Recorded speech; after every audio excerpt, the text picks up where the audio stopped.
निरंजन तो सभापती महोदय, पाण्यासारखी अन्याय आपण या प्रश्नाला न्याय देऊ ताई.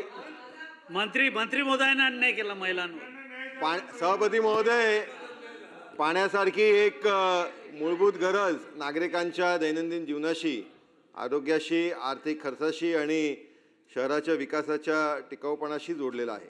नागरिक कर भरतात, परंतु त्यांना पाणी मिळण्यासाठी टँकरवर अवलंबून राहावं लागतं. सभापती महोदय, ही अतिशय गंभीर प्रशासकीय आणि नागरी अपयश आहे, हे आपण सगळ्यांनी मान्य केलं पाहिजे.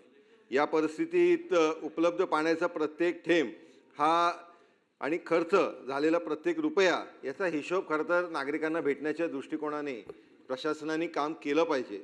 माझा सभापती महोदय स्पेसिफिक प्रश्न हा आहे की माननीय मंत्री महोदयांना आणि प्रशासनाला की सामंत साहेब या विषयाला उत्तर देत असताना की MMR म्हणून आपण या सर्व महानगरपालिकेंना एक स्वतंत्र तृतीय पक्ष जललेखा तातडीने करावा.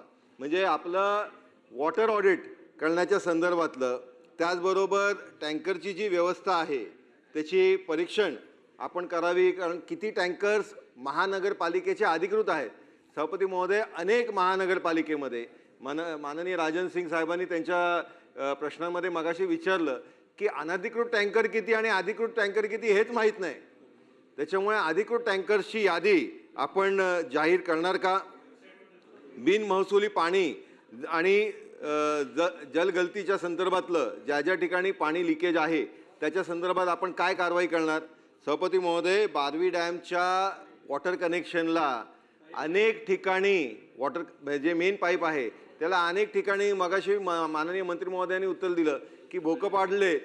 तसंच बारवी डॅमच्या याला भोकं पाडले आणि त्याच्यावरती कार सर्व्हिस सेंटर्सचं काम चालू आहे. तर त्याच्या संदर्भात आपण काय कारवाई करणार?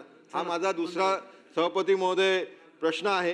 सभापती महोदय, एक कालबद्ध आराखडा आपण जाहीर करणार या दृष्टिकोनाने, या अपेक्षेने आम्ही हा प्रश्न विचारतोय. त्याच्यामुळे परत एकदा हा प्रश्न विचारतो की आपण थर्ड पार्टी या वॉटर ऑडिटच्या संदर्भातली कारवाई हे करणार का? त्याचबरोबर सभापती महोदय, डिसॅलिनेशन प्लांट संदर्भातलं माननीय मंत्री महोदयांनी मगाशी सांगितलं, माननीय मुख्यमंत्री फडणवीस साहेबांच्या नेतृत्वामध्ये एक बैठक झाली. त्या बैठकीमध्ये या संदर्भातला निर्णय झाला. तो निर्णय निश्चितपणे स्वागतार्ह आहे. याच्यामधलं फक्त मला समजून घेणं हे सभागृहाला आपण अवगत करावं की 4 वर्षात आपण हा प्रोजेक्ट पूर्ण होईल असं सांगितलं. पण या डिसॅलिनेशन प्लांटमधनं जे पाणी येणार आहे ते पाणी कुठल्या महानगरपालिकेला किती MLD हे देण्याच्या संदर्भातलं नियोजन आपण केलं आहे का? आणि या संदर्भातला निर्णय घेत असताना सभापती महोदय, एक शेवटचा प्रश्न की जे मगाशी प्रवीण भाऊ वारंवार विचारत होते की आपण मोठे टावर उभारतोय, त्यांना आपण CC देतोय. मग हे CC देताना आपल्याला पहिलेपासनं पाण्याचा आढावा नव्हता का की एवढी घरं, एवढी फ्लॅट्स, एवढे युनिट येणार आहेत, एवढे नागरिक येणार आहेत, तर यांना आपण पाणी देऊ शकतो का?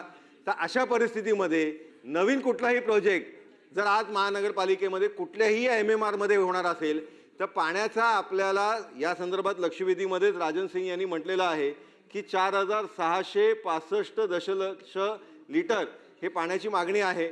मुळात देऊ शकतो आपण 4100. तर आपण नवीन कुठल्याही प्रोजेक्टला CC न देण्याचे आदेश MMR मधल्या सगळ्या महानगरपालिकेला देणार का? थोड्याबाबत जी भूमिका या ठिकाणी मांडली. मगाशीच सांगितलं की माधव चित्रे समितीने जे काही पर्याय सुचवलेले आहेत त्याची अंमलबजावणी करण्याचा निर्णय शासनाने आणि महानगरपालिकेने घेतलेला आहे.